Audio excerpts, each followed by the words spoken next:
Hello everybody, welcome back to my channel. My name is Queenie for those who don't know me, reviewing the Ultimatum Season 2, Episodes 6, 7, and 8, excluding the ultimatums. So if the end of Episode 8 showed an ultimatum, guys, please don't talk about it in the comments below. I don't know yet. I don't know. Let's just hold off, okay? Before I get into it, please make sure to like this video, subscribe and hit the bell, and leave a comment down below. This whole review is going to be off the dome. So if I forget some things, we could talk about it in the comments, but let's start with the swap back to the original partners. Realistically, the only things that popped out to me was when Trey said, I don't want to hurt your feelings, Raya, but I did develop feelings for Ryan.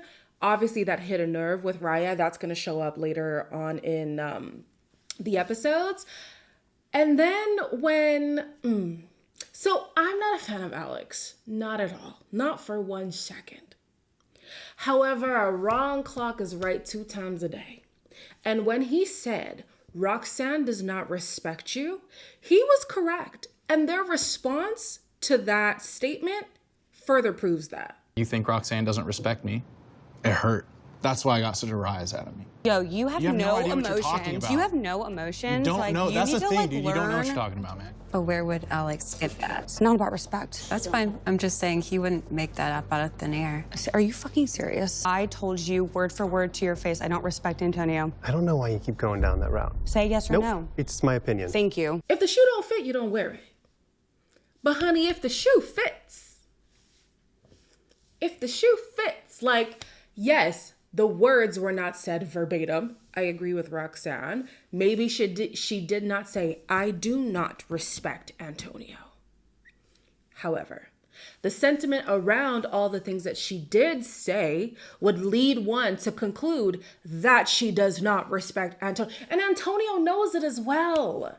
Antonio knows it. He knows that he feels like he's not good enough for her. He feels like she does look down on him. He knows that he has been selfish and he has been like a waste man for a lot of their relationship, and that he could be doing better. Somebody who is as well off as Roxanne is presenting herself to be would feel like her partner is kind of beneath her. Like, it's not always the case, but when you mix Roxanne's accolades with her attitude, I feel like the deduction would be she does not respect him. The way that they were both triggered by it, the way that they both had a little powwow even before the decision. How could he say that? He's such a liar. I never said that. And then even Alex was saying, because Roxanne confronted Alex about it, he was like, you're admitting to what I'm saying. You just don't want to accept it because it came from me. Because she would say things like, I told you things in confidence. How could you take that to him? Well, if you never said something along the lines of you not respecting him, it wouldn't have mattered. Like, that's how I feel. I understand he should have kept their business as their own. Anyways, let's just move on for them. Okay, let's talk about Alex and Kat. I feel like we didn't really see much of them throughout these last few episodes. For the most part, I think that the vibe is still the same about these two. I think that he has some resentment towards her. They both suck at communicating. He can communicate his disappointment or where he feels like Kat can improve on things. But in terms of where he falls short, he cannot do that. In terms of his affection for Kat, he can't really do that. She's just so passive that even when he doesn't do that, she's like, oh, it's okay. We've made a lot of progress. I just want to know. You question if I love you? Sometimes I've asked you that before. Yeah, you have. Yeah. Like words of affirmation, like they don't do anything for me. Something that shows me like, oh, I did this tiny little thing for Alex. Those feel few and far between. After this is over and done with, if he doesn't want you, kiss my ass. Eventually, their friends came around and they were kind of speaking life into her, saying, you are a catch. You are a great woman. If this man cannot see it, he needs to kick rocks. And I wish that Kat had that self-assurance herself. It seems like she doesn't believe in her own her own capabilities as a partner, her own ability to leave an unfulfilling relationship. Like, her friends want her to really pick herself up and you know, make a decision. If you're going to be with me, cool. If you're not going to be with me, cool. I'm going to move accordingly. I want more for Kat. Alex is not it. Alex will never be it. I mean, no, let me not say that. I don't know. I just feel like the damage is done with this relationship. Like, if she went back to him, it kind of is sad. It is sad. So it's not to say Alex can never be that guy, but will he be that guy for Kat? I don't know. Next couple we should talk about is Antonio and Roxanne. Definitely the theme of him not being good enough for her is prevalent and probably will continue to be prevalent. I think there was even a conversation they had with the parents where Roxanne's parents were like, so are you gonna get it together? What's the distinguishing feature? Job. There's a lot of guys throwing stuff at her. Trips, gifts, everything. I'm not the same person. I'm just trying to be realistic It's here, so right? real. No, I know, dog. But there is an element of kind of like her looking over my shoulder, Talking about things that you need to do to please Roxanne. which are me be better. Yeah, so what are you doing, Roxanne? There are definitely pitfalls on Roxanne's side. I mean, there was a conversation where he was like, I love you. And her response was, mm-hmm. And then when he questioned her about it, she was like, well, I don't have to tell you I love you all the time. Oh my gosh. Like, that, me personally, that would shatter me. And I'm not a words of affirmation person, but at least when I love you, you could say it back. Because why are you struggling to say it back would be my question. But yeah, I definitely think that they have the opposite issue with Alex and Kat, where they can talk about their pitfalls and what they could be doing better. It's just, I don't really see the actions towards those things. So I hear Antonio talk about all the things that he's not good at and all the things that he can improve on, but he's not saying what is my game plan in achieving those goals. And so I feel like that's why Roxanne does look over his shoulder all the time to see, well, what are you doing? Are you making progress? Are you elevating yourself? Are you this, that, and the third? It does feel like nagging for Antonio. I don't blame him. That gets annoying over time. But maybe, I don't know, maybe give her some insight on what your vision board is. It doesn't have to be a physical vision board, but what is your plan? What is your plan? I can have faith in you if you have articulated to me clearly what you're going to do to make our situation better. And so, Roxanne says that she stays because she does love him. She has found people who have the attributes that she does look for, but love wasn't there. And so now she has found love, but the financial stability isn't there. That trust that he's going to hold the family down isn't there. I think that if she holds that to high regard, then maybe keep trying with somebody else. Because if he's not showing you any fruits of his labor and you feel like a part of your want to commit to somebody has to do with financial stability and he's just not giving you that, maybe cut your losses, okay? So James has been alluding to not totally sharing his past with Ryan, right? When they got back together, he did not like whenever Ryan would bring up how good of a time she had with Trey. It's very clear that in their relationship, he did get comfortable, started taking her for granted. And so hearing other people appreciate the love of his life, it's uncomfortable for him. And he couldn't really handle that. I think it is different in their situation because they got together so young. It is easy to get complacent. They got together at 16. They're now 23. Like, I don't know. I feel like it's kind of normal for people to just go with the flow at some point and forget how good of a partner you are partnered up with. So at one point they were having this like heated conversation and she was like tapping her fingers or something or just moving around like that. And it started to trigger James. She doesn't know what his triggers are, so he's just like, you can't determine when my trauma can't show up as PTSD, and I get to heal on my own terms, and you can't dictate how long it's going to take. And she's like, well, at some point you're just going to have to get over it, or like it was kind of. I had said earlier in the season that I feel like James has open wounds, and if he doesn't focus on healing, he's just going to be bleeding on other people. And that's what I see him doing here. She does not know what your triggers are. She does not know what your trauma is. So to now be upset at her for something that she does not know is unfair. Thankfully, he ends up sharing. And essentially the problem is that when his dad died very young, he was kind of like frozen in time as a good man. And so he felt like he could never measure up to his father's image, whereas his mom would constantly compare him to that same image. I could feel better temporarily by hurting myself because like I felt like I couldn't be enough for my mom. I couldn't be enough for my dad. How could I ever be enough for somebody like you? I want to apologize if I ever made you feel like you weren't good enough. I'm here just like, well, first of all, I don't know if I just missed it, but he did say he started self-mutilation at 5. Can you call it self-mutilation? I'm going to do that for lack of a better term right now. I don't know what else you can call it, but let's just call it that.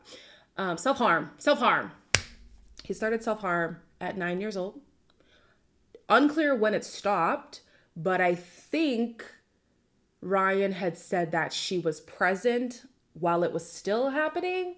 I don't know if they were in the relationship yet, but it did bleed into them knowing each other, right? So I guess the pressure of her wanting him to like be a husband and step up and whatever reminded him of that whole like, I'm not good enough. I wasn't good enough for my mom. Now I'm not good enough for you. And maybe he started to hold resentment for Ryan in that. He also feels like he wants to pave his own way for himself. And now knowing his history, I do understand that. Like, there's this image that you were trying to uphold that you already know you don't fit into. At least let me become somebody who I am proud of so that I don't have that looming over my head anymore. I forgot to mention it in the video, but James's mom did show up and she still has these impressions of who James should be and has a feeling that Ryan is holding him back from becoming that guy. I feel like James probably worries about financial stuff. Yeah. If I had to go somewhere because I was going to make more money, I would. You kind of put parameters on him where you didn't want to go so far away from your family. And I was a little irritated about that. I just want to make sure that you're not going to regret settling for less than what you originally wanted. Problem is, Ryan doesn't want to be with a distant man. Ryan doesn't want to be with somebody who is just going to be doing their own thing, and then she's just a wife waiting in the wings, not really doing, maybe not even a wife, because now he's saying that, maybe the next step in their relationship should be to move in together. Ryan is against that because she feels like he has already procrastinated 7 years in their relationship. Again, it's a muddy one because they got together young, but we move. And so moving in together is just going to procrastinate the marriage part of things. James is adamant to say, no, that's not going to happen. Why did this man say the reason why I was procrastinating in our relationship wasn't because I was procrastinating on us, I was procrastinating on me. If you ever ask me to do something, Ryan, if you vocalize, it's done. I don't want a marriage or to have kids with someone who's not there 24/7. But I'm And going back to grad school. For I'm not you to denying that I'm a deny that you- procrastinator. I'm not denying that. I'm denying that I don't How? procrastinate things when it comes to other people. Literally, that was a self-discovery issue. I procrastinated myself. Now, sir, could you not then say the same thing when you are together? Because if I understood correctly, he plans on continuing to go back to school. What if that then turns into, okay, well, now I need my master's, and now I need my doctorates, and now I need my, you know what I mean? Like, you could use that same excuse to say, oh no, I'm just not getting married right now because I have things that I need to accomplish before I step into that. I want to be stable. I want to be well off before I bring you into that. Now she's kind of trapped, not trapped really, but now she's in a place where she did commit to living with you and you got complacent yet again. Like, you haven't really shown her that you have that initiative to make her a wife. So why would she want to cohabitate with you? Yeah, James wasn't making any sense to me, honestly. I do feel so. Some of the people in the comments were saying that his admission to what his trauma was a little bit manipulative. I think that the way they had that altercation on the CCTV was manipulative because he was just saying, like, I have trauma, you're just gonna have to deal with it. No, that is not my belief. I believe that trauma is not your fault, but it is your responsibility. And so go seek help for that. Find some coping mechanisms. Find some way to rummage through that baggage, figure out how you're going to deal with that, and then present yourself better in their relationship. To kind of look at your partner and say, well, this is just who I am, so take it or leave it. I would leave it. If that's your mentality, I would leave it. I would stay for somebody who's very diligent about healing and diligent about working through those things that are holding them back in life. Like, I would stand by that. But if you're just saying, well, it is what it is, nah. Last is, what are their names now? Raya and Trey. These two got a lot. These two got a lot going on. I'm struggling to find why they're still together because the incompatibilities just keep piling up. So Raya has a chip on her shoulder now that Trey has developed feelings for somebody else. She's trying to work through that. She does feel slighted a bit, especially considering the fact that her trial marriage didn't go the way that she had anticipated it to go. It's like, well, damn, I didn't get what I wanted, but you're out here falling for somebody else. I can imagine how that would feel for her. Then they're having a conversation about she wants to live in the city, really do some self-development and stuff like that with Trey. However, Trey is saying, well, you could go do that. I'm gonna go over here, set my life up for a wife and kids, and then when you're done gallivanting, you can come over here. So if your wife wanted to live in the city for a year, like you still wouldn't even do it for a year? I'm not doing anything without a plan. Or what I want and what you want are gonna line up. I just wanted the city life. But why? I like the city. Like, I feel like I've been doing the same thing my whole life. So I want some kind of change. Giving up a great job, a great life and all of that for a chance that is only gonna last for maybe a year. That doesn't make any sense. I don't want to do it separated.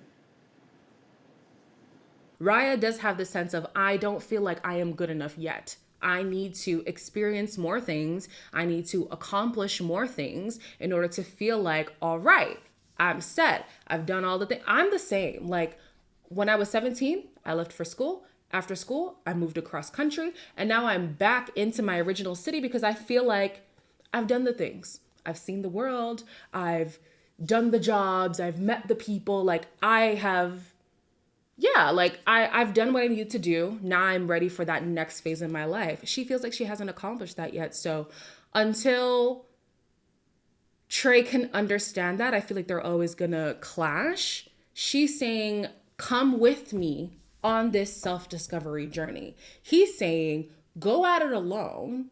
And when you're done, I'll be here waiting.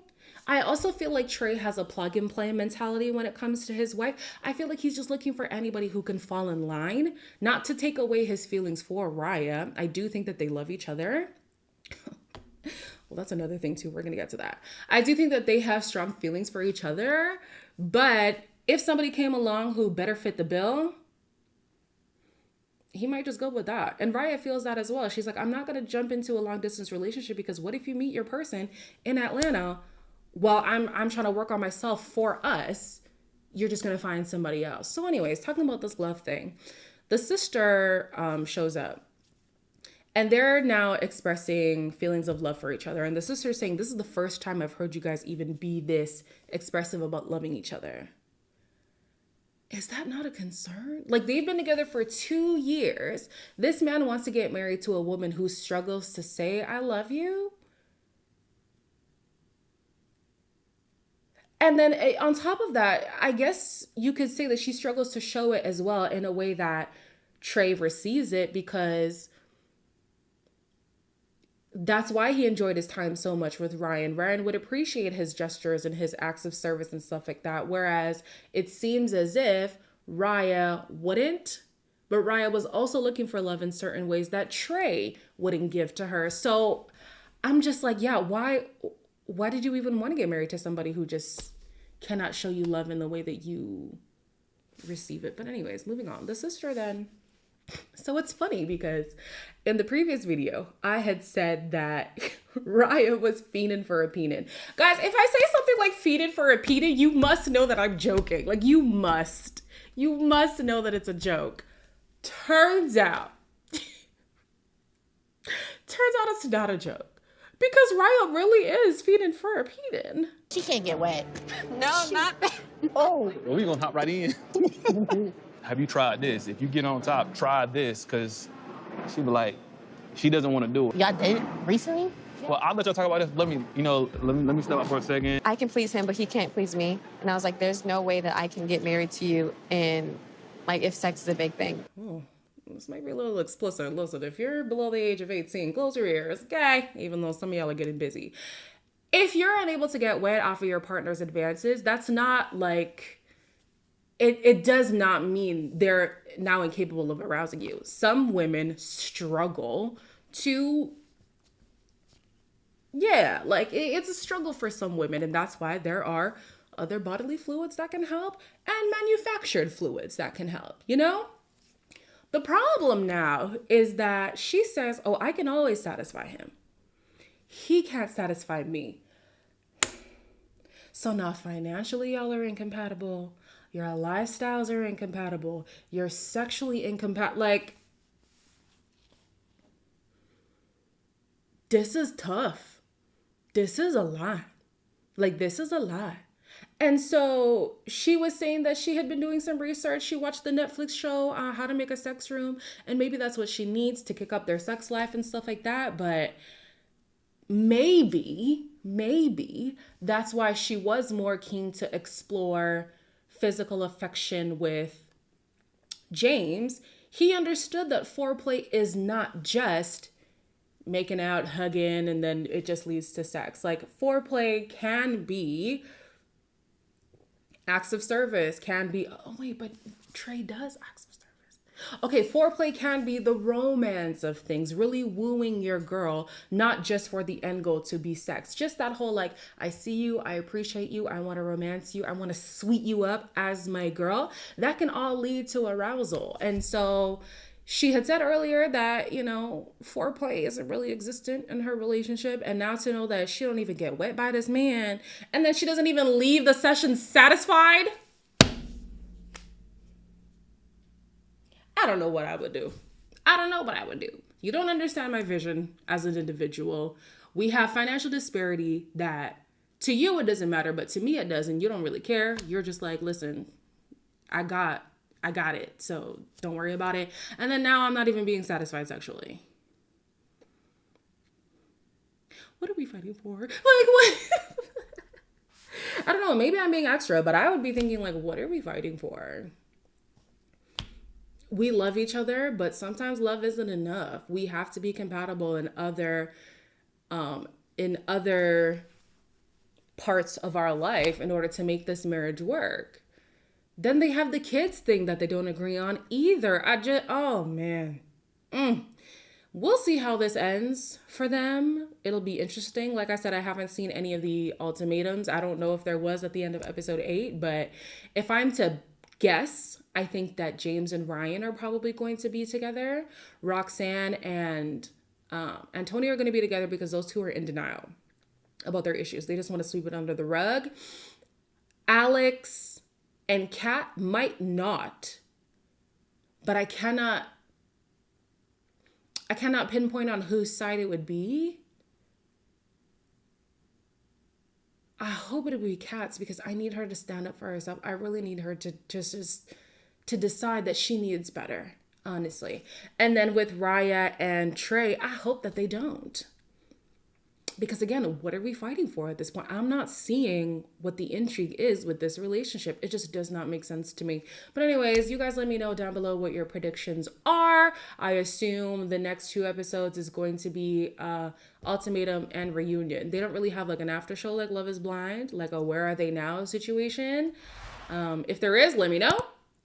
I'll review that as well. As always, please make sure to like, comment, share, and subscribe. And I'll see you in the next one.